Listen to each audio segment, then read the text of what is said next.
December मासर पाणीपाग पूर्वानुमान ओडिशा परिप्रेक्षी एवं बंगोपसागर सृष्टि हो पारे आउ एक अवपात। हाँ आज्ञा मुझे के सामंतरे आपड़ देखते के यूट्यूब चैनल आपण को आम चैनल को स्वागत।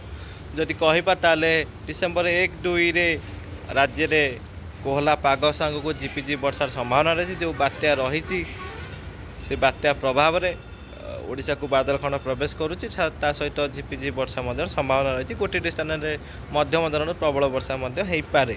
एवं ता सहित जब कहबा ताले उत्तर भारत में डिसेम्बर 2 डिसेम्बर 8 मध्य 2-4 गोटे पश्चिमा झड़ छोटिया पश्चिमा झड़ प्रभावित हो पारे एवं 6-8 मध्य आउ एक पश्चिमा झड़ प्रभावित हो पारे। तो दुईटी पश्चिमा झड़ 8 तारिख मध्य दुईटी पश्चिमा झड़ प्रभाव पकई पारे पश्चिम उत्तर भारत में। एवं ता सहित जदि कहबा ओडिशा रे 4 तारिख ठारू पुणी शीतर प्रकोप बढ़िबो। अर्थात जदि कहबा तापमात्रा खसिबो शीत बढ़िबो रातिर तापमात्रा खसिबो एवं यह 12 तारिख पर्यंत कंटिन्यू करिबो। शीतर प्रभाव देखा मिल पारे एवं 12 तारिख टू पुणी एक पश्चिमा झड़ उत्तर भारत में प्रवेश करिबो। बड़ धरण पश्चिमा झड़ लगातार 6-7 दिन पर्यंत यह देखा मिल पारे। अर्थात कहबा 12 रु आरंभ कर 17 तारिख पर्यंत 5-6 दिन पर्यंत प्रभावित करेंगे। जेहेतु एक बड़ पश्चिमा झड़ व्यापक मात्रा तुषारपात घटेब एवं वर्षा कराइब जहाँफल कि उत्तर भारत में बरफपात सांग को प्रबल वर्षा देखा मिल पारे। तो सही समय कौन हम ना पश्चिमा झड़ गलापर 17 परठू ओडिशा रे भयंकर शीत अनुभूत हो पारे। जदि भयंकर शीत अनुभूत हुए ओडिशा रे तापमात्रा पाखापाखि 6-7 डिग्री तलू खसी पारे एवं विभिन्न सहर तापमात्रा व्यापक मात्रा खसी पारे रातिर तापमात्रा जहाँफल कि बहु वर्षर रेकर्ड भांगी पारे ये भयंकर शीत डिसेम्बर 17 पर। किंतु डिसेम्बर 16 टू बंगोपसागर टिके एक्टिव रहिबो। से समय दक्षिण पूर्व बंगोपसागर और दक्षिण पश्चिम बंगोपसागर में एक लघुचाप क्षेत्र सृष्टि हो पारे डिसेम्बर 16 रु डिसेम्बर 26 मध्य या मध्य एक अवपात रूप नबार संभावना रही।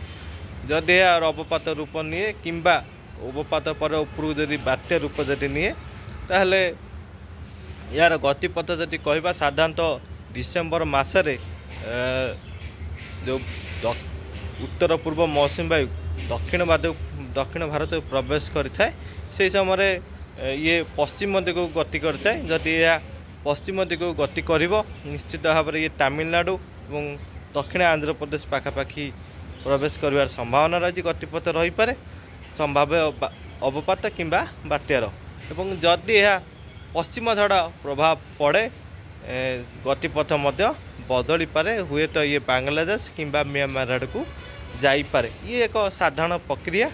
ये जो डिसेम्बर 16 डिसेम्बर 25 मध्य अवपात सृष्टि होवार संभावना रही।